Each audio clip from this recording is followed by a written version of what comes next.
Qu'est-ce que c'est? Une Bible? Tu lis la Bible, Ringo?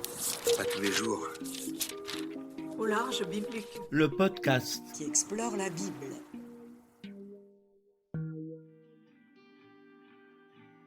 La Bible a ses héroïnes, depuis Ève dans le livre de la Genèse jusqu'à Marie de Magdala dans les évangiles.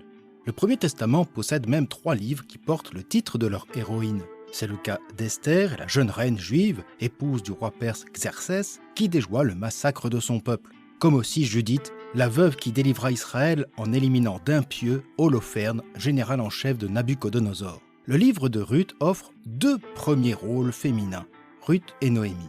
Elles n'ont rien de reine ou de résistante, contrairement à Judith et Esther. Elles sont veuves et pauvres, et même étrangères pour Ruth. Et pourtant, l'une et l'autre seront les actrices indispensables à ce récit subversif questionnant, au sein d'une société tentée par un repli identitaire, la foi d'Israël, la loi de Moïse, mais aussi la place de la femme et de l'étranger.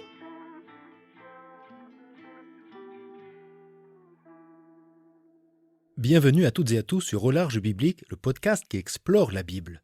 Nous avons suivi Noémie et Ruth depuis les steppes et les champs de Moab jusqu'au retour à Bethléem.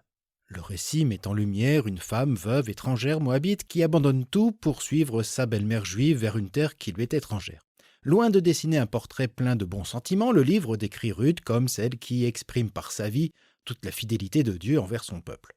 Celle qui aurait dû justement être écartée du peuple de l'Alliance du fait de sa naissance moabite est accueillie par Bose comme une femme de valeur qui l'honore à l'occasion d'un repas. Dans sa bienveillance et son admiration, il lui permet de vivre sur ses moissons. Mais nous l'avons entendu avec l'épisode précédent et cette rencontre nocturne, le récit ouvre une orientation nouvelle.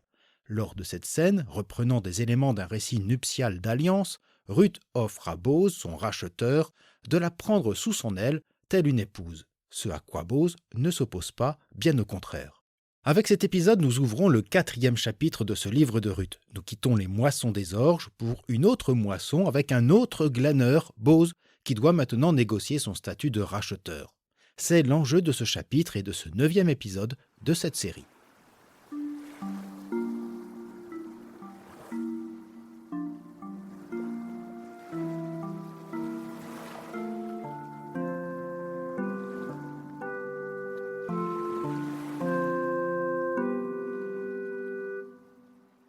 Le chapitre 4 du livre de Ruth comporte 3 parties qui seront l'occasion de 3 épisodes. En réalité, le cadre général est le même. Nous ne sommes plus au champ, mais en ville, à Bethléem. Le récit débute aux portes du village, en l'absence de Ruth et Noémie, un cadre masculin et juridique. Ce sont ces 12 premiers versets qui seront à l'étude dans cet épisode. Par la suite, toujours à Bethléem, nous observerons une scène exclusivement féminine cette fois-ci, avec l'acclamation des femmes de Bethléem autour de Noémie et du nouveau-né, avec les versets 13 à 17. Enfin, une dernière partie, qui est davantage conclusive au livre, résonne, on y reviendra, comme un ajout puisqu'il consiste en une généalogie du descendant de Ruth et Bose, qu'est le roi David. Et on verra le rôle de cette généalogie dans le livre. Voici donc la première partie de ce chapitre 4 que nous allons entendre et qui représente le dénouement du drame.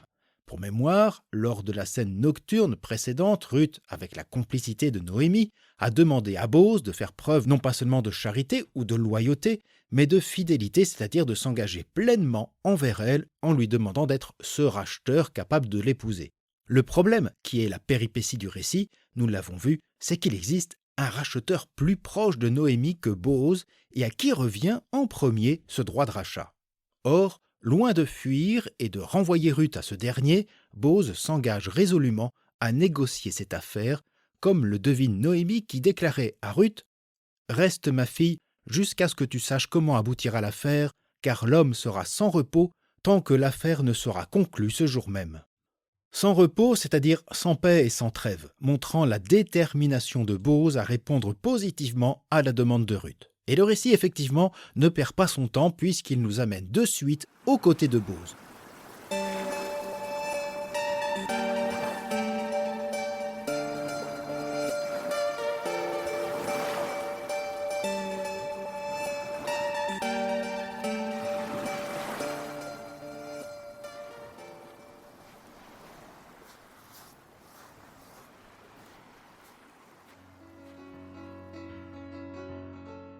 Bose monta à la porte de la ville et s'y assit. Or, voici que le racheteur, dont Bose avait parlé, passa. Il lui dit « Un tel, viens à l'écart et assieds-toi ici. » Celui-ci vint à l'écart et s'assit. Bose prit 10 hommes parmi les anciens de la ville et dit « Asseyez-vous ici. » Et ils s'assirent. Alors il dit au racheteur La parcelle du champ, celle de notre frère Élimélec, Noémie, qui est revenue du champ de Moab, la vend. Et moi j'ai dit que je te mettrai au courant en disant « Acquiert devant ceux qui sont assis là et devant les anciens de mon peuple. Si tu veux racheter, rachète. Mais si tu ne rachètes pas, dis-le-moi que je le sache. Car nul, excepté toi, peut racheter. Moi, je viens après toi. » Il répondit Moi, je rachète.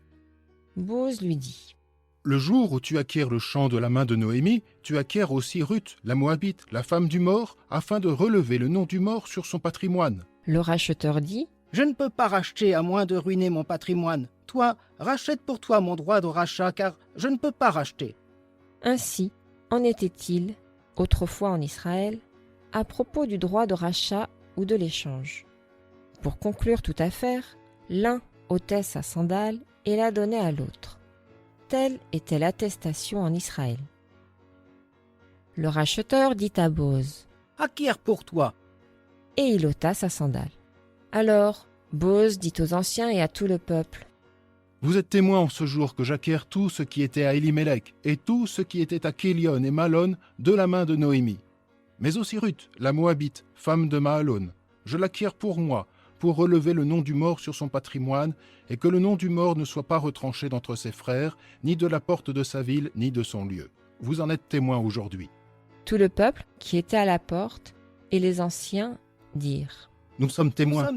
Que le Seigneur donne à la femme qui vient en ta maison d'être semblable à Rachel et Léa, qui ont bâti à elles deux la maison d'Israël. Fais fortune en Ephrata et proclame un nom à Bethléem. Que ta maison soit comme la maison de Péreth, que Tamar enfanta à Juda. Avec la descendance que le Seigneur te donnera de cette jeune fille.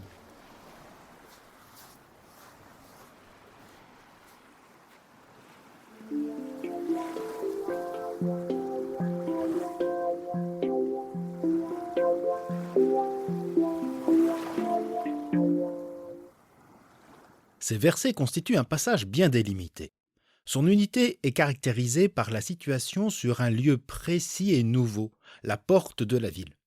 Apparaissent également des personnages nouveaux, un tel, le racheteur rival, et les anciens.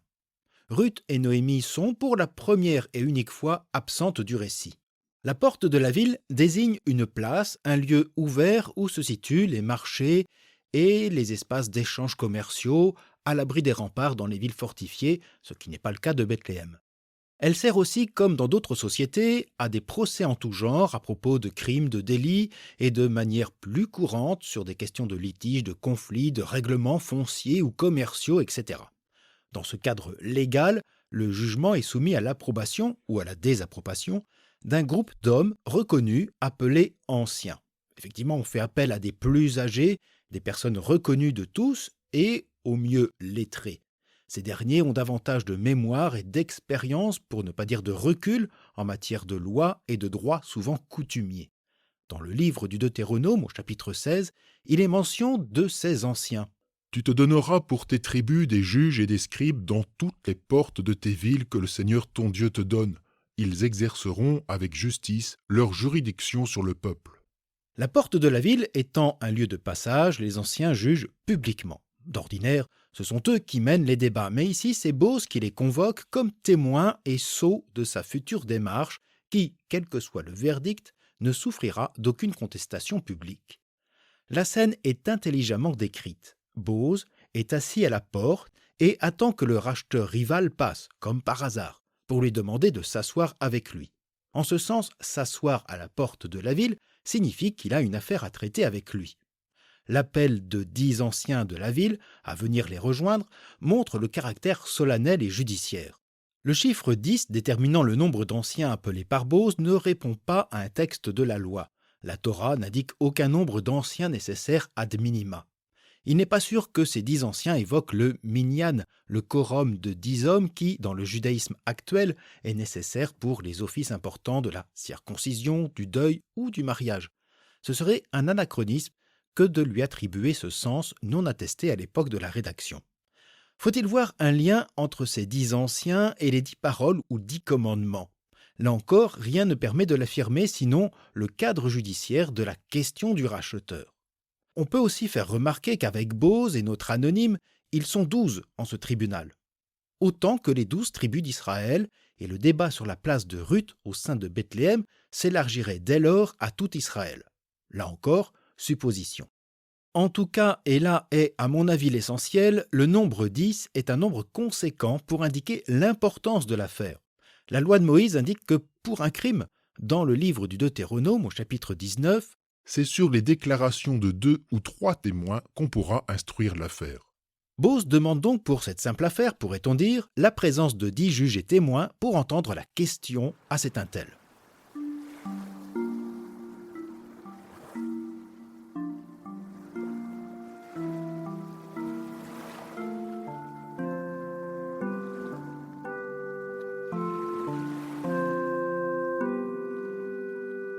Boz présente l'affaire devant tous, et notamment au premier concerné, qui est un personnage totalement anonyme. Je reviendrai un peu plus loin sur le pourquoi de cet anonymat. En fait, le récit présente un élément nouveau, qu'est le chant d'Elimelech, dont on n'avait pas connaissance auparavant. Ce chant semble tomber du ciel. Noémie n'en avait jamais parlé, ni même réclamé un droit d'usufruit. Sans doute, pour éclairer cette petite histoire, il faut rappeler que Noémie, en tant que femme, n'a aucun droit d'héritage ou de possession, lesquels sont, à l'époque du récit comme du rédacteur, attribués aux seuls hommes.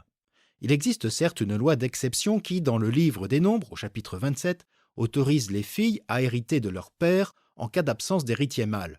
C'est l'affaire des filles de Tsélopherad qui se plaignent à Moïse de l'injuste situation dans laquelle elles se trouvent, et c'est Dieu qui intervient alors.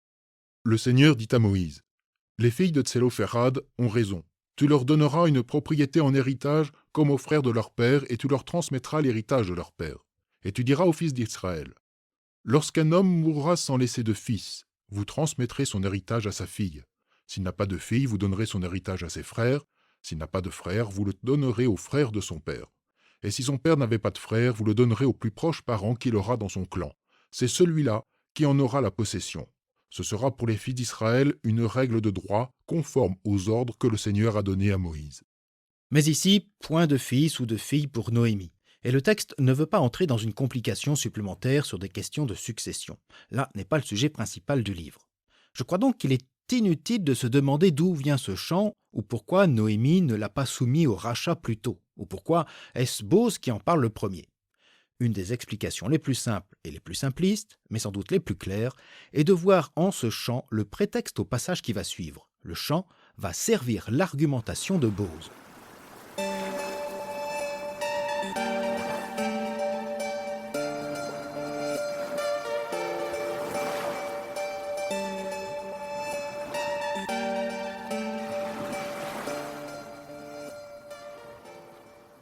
Boz souhaite prendre Ruth sous son aile selon le droit de rachat et l'épouser comme le laissait entendre le passage précédent. Mais en vertu de la loi, ce droit de rachat est dévolu au plus proche parent, qui n'est pas Boz, mais un tel. Et Boz va être un fin stratège dans sa manière de présenter les éléments juridiques. En premier lieu, il présente à son rival ce chant d'Elimelech pour lequel s'applique le droit du rachat selon Lévitique 25, que nous avons déjà entendu, et qui assurait la subsistance des biens pour la terre d'Israël. La terre du pays ne sera pas vendue sans retour, car le pays est à moi. Vous n'êtes chez moi que des émigrés et des hôtes. Si ton frère a des dettes et doit vendre une part de sa propriété, celui qui a droit de rachat, c'est-à-dire son plus proche parent, viendra racheter ce que son frère a vendu. Boz demande donc à notre rival anonyme s'il veut faire valoir son droit de rachat pour ce champ. Avoir des terres supplémentaires, c'est s'assurer des revenus supplémentaires. Même s'il s'agit selon la loi d'acheter la parcelle dans un but de solidarité familiale, l'affaire est d'autant plus alléchante qu'Elimelech n'a pas d'héritier ni d'héritière. Le rachat pourrait donc être définitif. On entend alors la réponse favorable du premier acheteur. « Moi, je rachète », c'est-à-dire « j'exerce mon droit de rachat ». Or, cette acceptation, par l'anonyme, pourrait mettre fin aux espérances de Boz comme à celles du lecteur et de Ruth. Mais le récit reprend. Si cet individu accepte ce droit, c'est qu'il se reconnaît comme le vrai parent proche et doit donc assumer son rôle de racheteur de manière entière. Aussi Boz le met devant ses responsabilités. Le jour où tu acquiers le champ de la main de Noémie, tu acquiers aussi Ruth, la Moabite, la femme du mort, afin de relever le nom du mort sur son patrimoine. Bose présente le second volet de l'affaire. En se reconnaissant comme le plus proche parent, voulant exercer son droit de rachat sur la parcelle de Noémie, l'anonyme doit assumer aussi ce rôle de proche parent pour la loi léviratique. Vous vous rappelez de celle-ci, évoquée dès le premier chapitre et qui demande à un frère ou au plus proche parent de s'unir à sa belle-sœur veuve et sans enfant pour donner une descendance au clan du mort. Or, Noémie étant trop âgée, Bose présente Ruth, l'épouse de Malone, comme celle qui peut assurer une lignée au clan d'Elimelech. Le rival est face à un choix. Le droit de rachat l'oblige à aider Noémie, mais dès lors qu'il accepte ce droit qui lui est avantageux, il doit faire aussi en sorte que le nom du défunt ne disparaisse pas du clan en donnant un descendant à Noémie par l'entremise de Ruth, un héritier qui réclamerait ce même bien qu'il a racheté et cela sans compensation. Certains commentateurs émettent aussi l'hypothèse que l'enfant deviendrait également le fils d'un tel et pourrait hériter des biens de son père géniteur. Il n'a donc plus aucun avantage, ni lui ni ses enfants. Ainsi, le texte affirme bien que dans cette histoire, notre premier acheteur serait perdant. De plus, et c'est la première fois, Bose désigne Ruth en insistant sur son origine étrangère et moabite, dont on a vu la mauvaise réputation biblique. Bref, Bose fait tout pour le décourager. Le chant de Noémie est attirant, mais l'union avec la Moabite l'est beaucoup moins pour notre premier acheteur qui se sent obligé de refuser.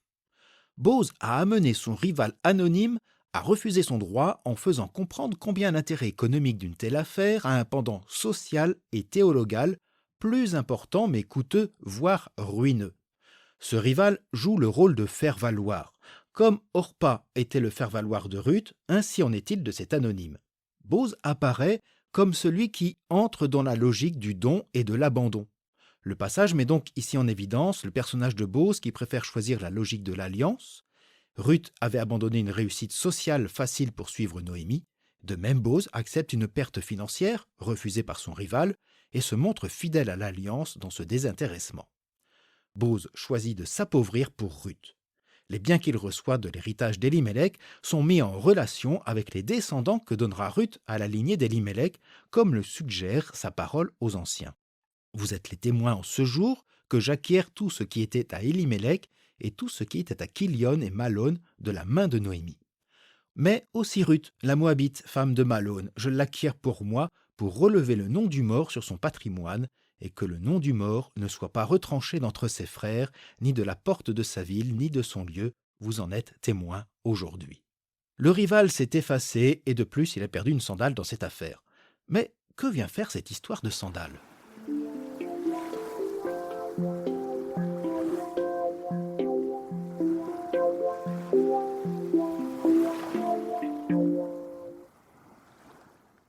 C'est un point de détail en apparence, mais il mérite aussi qu'on s'y arrête. Un verset de notre passage indique « Ainsi en était-il autrefois en Israël à propos du droit de rachat ou de l'échange. Pour conclure toute affaire, l'un ôtait sa sandale et la donnait à l'autre. Telle était l'attestation en Israël. Le racheteur dit à Bose « Acquiers pour toi » et il ôta sa sandale. Nulle part dans la Bible il est fait mention de cette coutume, ni dans aucun autre document extra-biblique. Par contre, et c'est ce qui peut nous surprendre, il est fait mention d'une sandale dans la loi du Lévirat. Tiens donc, écoutons cela. Si l'homme n'a pas envie d'épouser sa belle-sœur, celle-ci montera à la porte vers les anciens et leur dira « Mon beau-frère a refusé de perpétuer pour son frère un nom en Israël. Il a refusé d'accomplir à mon égard son devoir de beau-frère. Les anciens de la ville le convoqueront et lui parleront. Il se tiendra là et dira « Je n'ai pas envie de l'épouser ». Sa belle-sœur s'avancera vers lui en présence des anciens, elle lui retirera la sandale du pied et elle lui crachera au visage. Puis elle prendra la parole et dira « Voilà ce qu'on fait à l'homme qui ne reconstruit pas la maison de son frère. » Et en Israël, on l'appellera « maison du déchaussé ». Nous retrouvons ici tous les éléments de notre récit. La sandale, la loi léviratique, la porte de la ville, les anciens. Et ce n'est pas un hasard. Dans cette loi léviratique, le geste de retirer la sandale et de cracher au visage montre le caractère infamant du refus d'exercer son droit léviratique. Mais pourquoi ici le rédacteur du livre de Ruth substitue ce rite à un autre plus positif ? En fait, le sens peut être double. Il est vrai qu'habituellement, un contrat pouvait être scellé par l'échange d'un objet qui certifiait l'accord en guise de signature. C'est ce que semble faire notre premier acheteur qui joint publiquement le geste à la parole. Il donne à Bose sa sandale pour qu'il soit reconnu comme le nouveau et premier acheteur et parent proche. Mais quand même, le fait d'utiliser une sandale pour signature du contrat est étrange. Il rappelle effectivement les conséquences du refus du droit léviratique. Autrement dit, si à partir de ce moment Bose refuse d'exercer son droit léviratique, c'est à lui seul que reviendra l'infamie d'être déchaussé et d'être craché au visage. Le rival ne subira aucune conséquence, quoique. En effet, il y a une certaine ironie du texte, car la mention de la sandale rappelle qu'Israël existe, non pas en raison de sa terre, mais de son peuple et donc de sa descendance. Refuser ce dernier principe, y compris face à la loi léviratique et y compris en raison de l'identité moabite de la veuve, est une véritable infamie. L'anonyme veut bien accepter la terre, le champ de Bethléem, qui appartenait à Noémie, mais refuse le plus essentiel au regard de la loi, la descendance. C'est là que l'anonymat peut jouer un rôle important. L'identité anonyme renvoie le lecteur à lui-même. Et s'il était ce monsieur un tel ? Comme on le verra bientôt, le livre de Ruth comporte un versant très critique envers une partie du judaïsme qui insiste sur la possession de la terre et la pureté juive de la descendance et des épouses. Or ici, Ruth, la Moabite, sert davantage la loi de Moïse que l'anonyme bethléemite. De plus, ce choix et l'argument de Bose sont reçus avec ferveur et enthousiasme par les 10 anciens, mais aussi par le peuple de la ville. L'unanimité et la justice donnent raison à Ruth et Bose.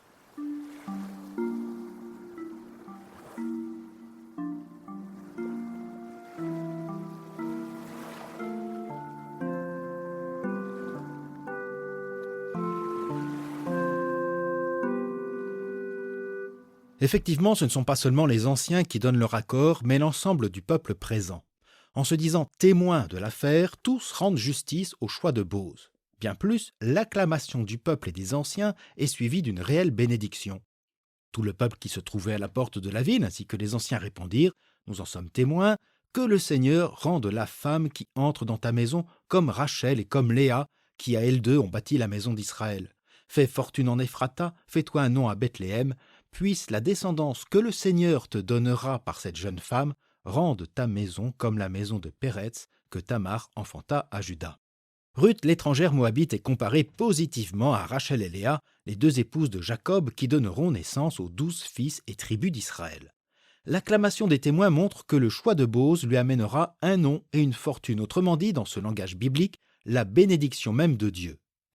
Bien plus, ce passage fait mémoire d'une matriarche appelée Tamar, qui donna un enfant à Juda, l'un des 12 fils de Jacob Israël. Cette allusion donne un argument supplémentaire aux épousailles de Bose et Ruth.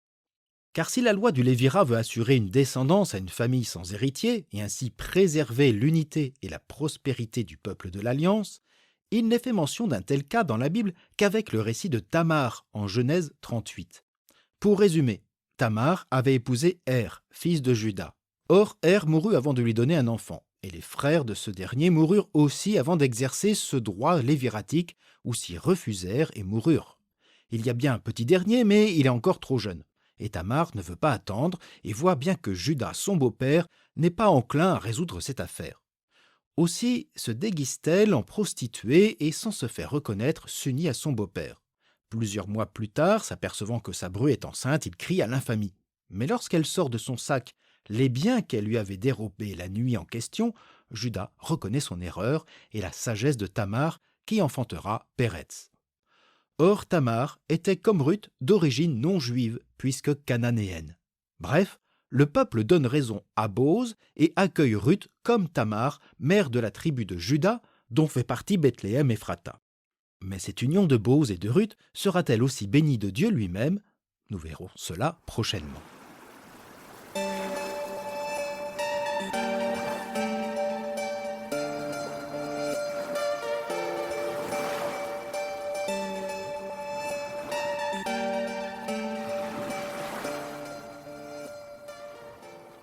La porte de la ville a donné son verdict. Bose a réussi à devenir l'unique racheteur de Ruth. Un racheteur volontaire face à Ruth désireuse de cette union. Le premier acheteur ne voyait qu'en Noémie la veuve et en la loi qu'une opportunité pour lui-même. Mais face à la présence de Ruth, la Moabite, ce projet à ses yeux ne pouvait plus tenir. Il serait perdant. Le passage a montré la détermination de Boz et sa fidélité envers Ruth qui lui demandait d'être son racheteur, c'est-à-dire celui qui fera preuve d'une volonté de salut envers elle et Noémie, et qui montre ici toute sa bienveillance et son attachement. Il n'a pas dérogé à sa promesse. Bien au contraire. De plus, la voix des anciens comme celle du peuple viennent lui donner raison. Maintenant, que va-t-il advenir de Ruth et de Noémie et de Boz ? Eh bien, nous le saurons lors de notre prochain épisode avec une scène entièrement féminine qui sera le pendant à notre passage. Merci d'avoir été à l'écoute. Comme je dis à chaque fois, n'hésitez pas à partager ce podcast autour de vous, sur les réseaux sociaux. Parfois, il suffit juste d'appuyer sur le bouton partage. Et si vous écoutez ce podcast via Apple Podcast, Podcast Addict ou Spotify, sachez que vous pouvez envoyer un petit commentaire sympa ou favoriser ce podcast pour qu'il puisse être mieux suggéré dans leur catalogue. Et surtout, ça fait plaisir d'avoir vos retours. De même, la page du site de contribution tipeee.com est toujours ouverte si vous désirez soutenir ce podcast. Le lien est en note de cet épisode avec bien d'autres. Voilà, je vous souhaite une bonne journée, une agréable soirée. Je vous dis à bientôt sur Au Large Biblique.